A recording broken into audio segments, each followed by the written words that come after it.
So today I'm going to be talking to the question of, is reconciliation what we think it is? And I'll be sharing some thoughts and understandings that I've developed over the years as a result of the many opportunities I've had to sit with Aboriginal and Torres Strait Islander people from all walks of life and hear about their perspectives on Australian society and their experiences. So everything that I share today are just my understandings that have been shaped by this education I've received.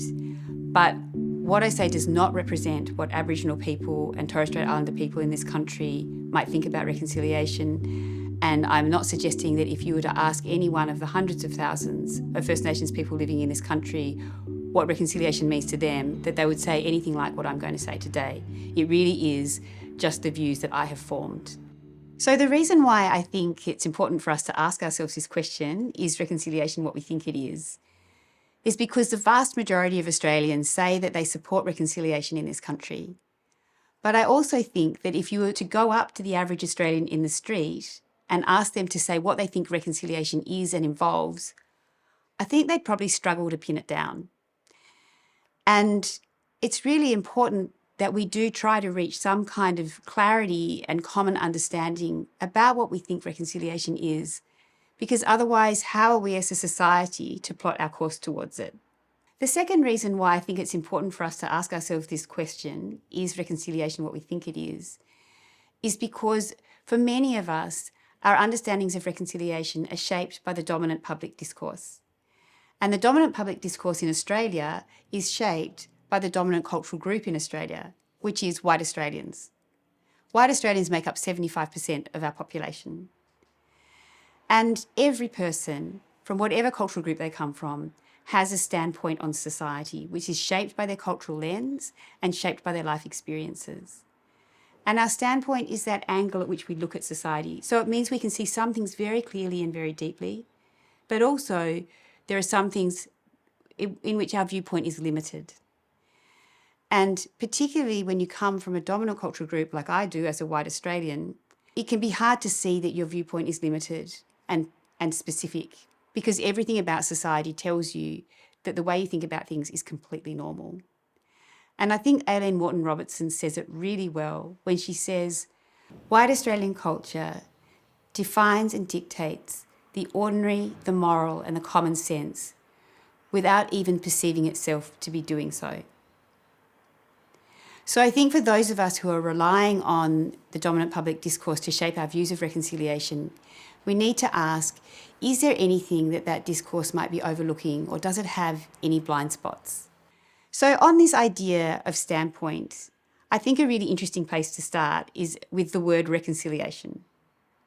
So reconciliation comes from English language, English culture, and originally it comes from the place that is England. And the dictionary definition of reconciliation is the restoring of friendly relations. There are other words, though, that we use in Australia for reconciliation that come from First Nations languages. And one of these words is makarata. So makarata has been used in the reconciliation space since the 70s, but recently it's gotten a really big public profile boost as a result of being used in the Uluru Statement from the Heart. If you're not familiar with the Uluru Statement from the Heart, it was the document that was produced as a result of the Australian government going to Aboriginal and Torres Strait Islander people in this country and saying, how do you want to be recognised in the Australian Constitution? So communities all over Australia elected representatives and their leaders to go to a gathering at Uluru to decide collectively how they wanted to be recognised in the Australian Constitution. And at this momentous history-making gathering, a near consensus position was reached, which was articulated in the Uluru Statement from the Heart. And this document is a beautiful, powerful document. It says many things, and I encourage you to read it. It takes 5 minutes. But among the many important things that it says, it identifies 3 actions that Australians can take. The first of these is to enshrine a voice to Parliament in the Constitution. The second is to establish a treaty-making process, and the third is to establish a truth-telling process. And the treaty-making process and the truth-telling process are to be overseen by a Makarrata Commission. So that's where the word Makarrata is used in the Uluru Statement from the Heart. Now, Makarrata means, in essence, the coming together after a struggle. But what it actually refers to is a process in Yolngu culture whereby conflicts are resolved through a justice process. And literally what makarata means, it refers to the spearing of someone's leg. So the bloodletting and the penalty and the temporary disabling is part of the justice process, which is part of a greater process that enables the conflict to be resolved. So there's a subtle but profound difference between reconciliation, which comes from the English language, and makarata, which comes from the Yolngu language. And that difference is the emphasis on justice. Because reconciliation is not overtly dependent on processes of justice or the establishment of just relations, but makarata is.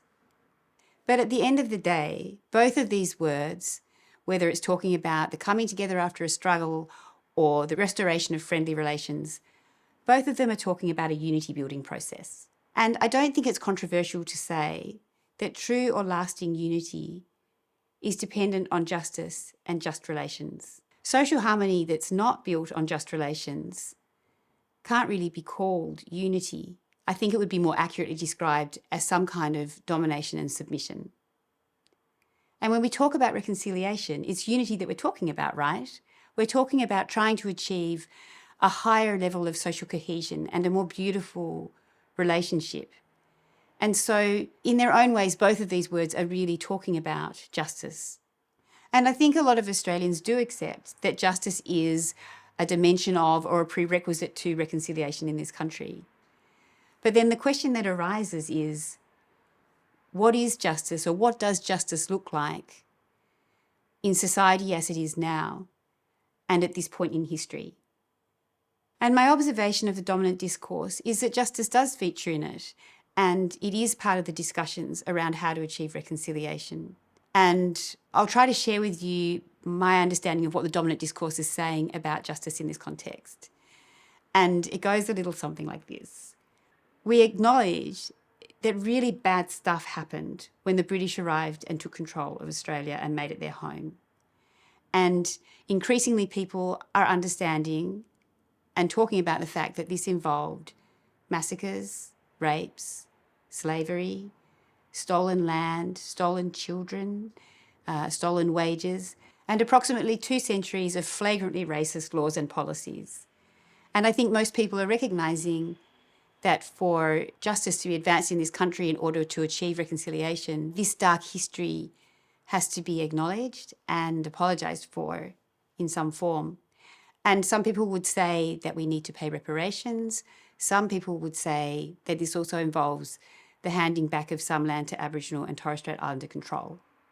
And also, I think, increasingly, a broader base of the Australian population is recognising that as a result of these long-running injustices, Aboriginal and Torres Strait Islander people as a group now occupy the lowest socioeconomic rung in Australia.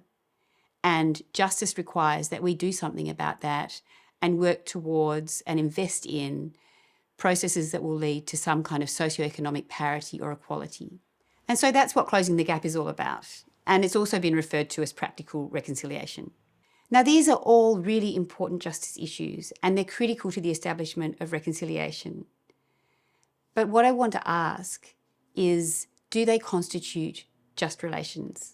So as I highlighted before, we need to examine this critically because the public discourse is dominated by one particular cultural group, namely white Australians, and they see things through a particular cultural lens and from a particular standpoint. So 96% of our judges are white. As of 2018, more than 94% of our federal politicians were white Australian. More than 97% of our university vice-chancellors were white Australian. More than 99% of our federal and state department heads were white. And 100% of our free-to-air news editors were white. And also, studies show that for most human beings, our natural tendency when we're assessing matters of fairness and justice is to have a strong bias towards our own self-interest. And when we look closely at these justice measures, all of which are critically important, it's a little bit suspect because conveniently, these justice measures don't seem to actually ask anything of non-Indigenous Australia, other than perhaps the handing over of a little bit of money. They don't ask for any change in the non-Indigenous population or to non-Indigenous institutions. And in fact, they require no change at all to business as usual in this country. And I don't think that passes the pub test. And I'll tell you why. So let's just travel back in time a little bit and think about how Australia as a nation began and what has shaped this society and its institutions. Australia, the nation, began with colonisation, and the British justified the colonisation of Australia with the socially and scientifically endorsed belief at the time that white people were superior to black people, if not biologically, then at least culturally, and that British people were therefore entitled to take over Australia because they were likely to make better use of it. And to the extent that the Aboriginal and Torres Strait Islander people living here survived that process of colonisation because they were expected to die out, to the extent that they survived it, it was seen as being to their advantage anyway, because British people were going to civilise them and help them to become more like British people. And all of the steps that were taken to set up this new nation, the whole way that Australian society was shaped, was on the basis of this foundational premise that white Western systems, values, knowledge and people are superior to Aboriginal and Torres Strait Islander systems, values, knowledge and people. And of course, we look back now in horror at this coloniser mindset and everything that it led to. But the fact remains that if all of Australian society, its institutions and systems, including the way it relates to Aboriginal people, is based on this premise of white superiority and black inferiority, then surely justice and just relations in this society is dependent upon some kind of reordering and reshaping of Australian society. Otherwise, isn't what we're calling reconciliation just assimilation under another name? Aren't we saying that non-Indigenous people are still going to control everything, that Australian society will continue to run on white Western values and cultural norms, but that Aboriginal and Torres Strait Islander people are welcome to join in? I mean, is this what we're calling reconciliation? Is this Makarrata? So if a greater degree of unity is our goal, and unity is dependent on justice and the establishment of just relations, and justice is dependent on a reimagining and reshaping of Australian society and change within the non-Indigenous population, then how do we understand or decide what needs to change and how to go about changing it? And can this transformation even take place within our current institutions and structures that run entirely on white Western values and are so dominated by one particular cultural group? And then a further consideration is how colonised our own minds are. So we've all grown up in this society where white Western cultural dominance is completely normal. We're talking about Aboriginal and Torres Strait Islander people and communities as failing and deficient is completely normal. Where the dominant public and policy discourse talking about helping Aboriginal and Torres Strait Islander people catch up to the rest of us is completely normal. Where no one's really talking about how mainstream Australian society needs to catch up to Aboriginal and Torres Strait Islander understandings and ways of being in the world. Where it's widely assumed that non-Indigenous people will be the ones to build First Nations capacity to have a good life, not that Aboriginal and Torres Strait Islander people might be able to build non-Indigenous Australians' capacity to have a good life or rectify some of our cultural weaknesses. And it's so normal, sometimes we can't even see the racism and injustice in either our own mindsets or at the very least in our dominant public discourse. We look back in horror at the coloniser mindset, but we're still having the same conversations 200 years later, just without the shotgun. But you know who can see this clearly?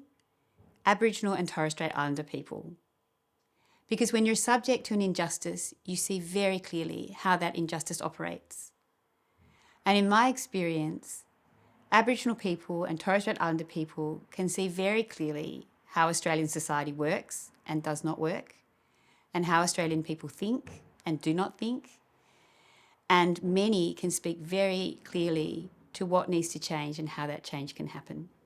So I've offered a sequence of ideas today and thoughts about justice and reconciliation.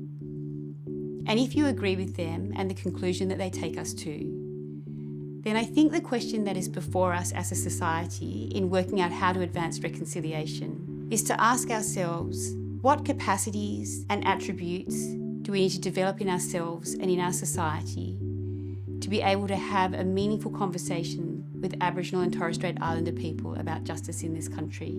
And if we want to establish a society that's founded on the kind of justice on which true reconciliation is dependent, what kind of structures do we need to set up to enable these conversations to be had in an ongoing way in this country?